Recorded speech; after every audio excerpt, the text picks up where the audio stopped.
Hey Kate, why do you like curling? So many reasons. One reason I like curling is because, really, as an adult, this is how I've made all of my friends. How about you? Well, one of the things that's important for me is, and this stone says, is good curling. That I think I was very attracted to a game in which there's always courtesy involved. But it really allowed me to feel welcome and less intimidated about playing a new game that I didn't know how to play.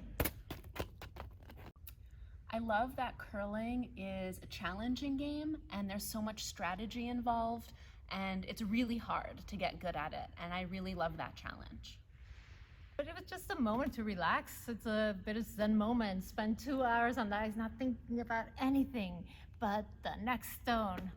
That is awesome about curling. Another thing I love about curling is that it's a team sport. And I don't really like any other team sports, but I really like curling because really every shot is a team shot. You have the person throwing the stone, you have two sweepers, and you have the skip at the other end. And a shot can be good or not so good, really depending on every single person on the team. And that's another thing I love about curling. Learn to love the game, then learn to play it. And so I learned to love the game for many years now. And recently, because of the competitive opportunities I've had, I've learned how to play it better.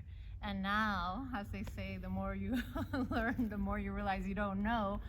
I realize it's a sport that you can always continue to learn and grow in, whether it's strategy, technique, the ice. Let me talk to you about the ice. And one of the things I love is the ice. We're playing with an element of water, of ice, the air, the humidity, whether the sun is hitting hard that day or not, whether there's rain, all of that impacts the ice, the element upon which we curl. And that's, we talk about curling gods in curling, but part of it is that there is a certain kind of mysticism to the game that I love, that you have to be attentive to things in your environment. That I love about curling too. So curling is accessible for everyone to play, really. Kids of all ages, adults of all ages, and all abilities can play curling, and we have different ways to make it accessible depending on needs. But one of the great things about curling is that really anyone and everyone can play and have fun. There is a lot of volunteer work that goes into making a club exist. And someone took time out of their day once to teach me how to curl, and people keep on taking time out of their day to teach me new things about curling. And so my duty as a curler and my culture as a curler is to do the same for the next person. And I love that about curling. Another thing about curling is the different levels you can curl at. If you want to be a social curler and show up once a week for leagues and hang out with your friends afterwards, that's great. But there's also the ability to be more competitive. You could compete for your club or for regionals or for nationals.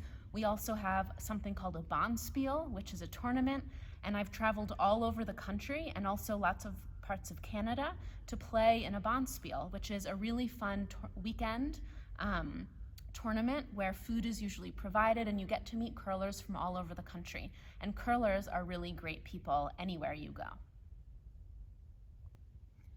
Okay, let's talk about those Bonspiels a little bit more, because they're very fun and they have themes. And so I remember one of the last ones I went to in Seattle. I think it was like fairgrounds or farms or something like that. And so the only thing I remember about that Bonspiel is that there were these four guys dressed as pigs with little curly tails. They were just destroying the field. So we can be very silly in curling, but it's a lot of fun. And laughter is a good mental health practice, and I recommend it. It's also very good for your health.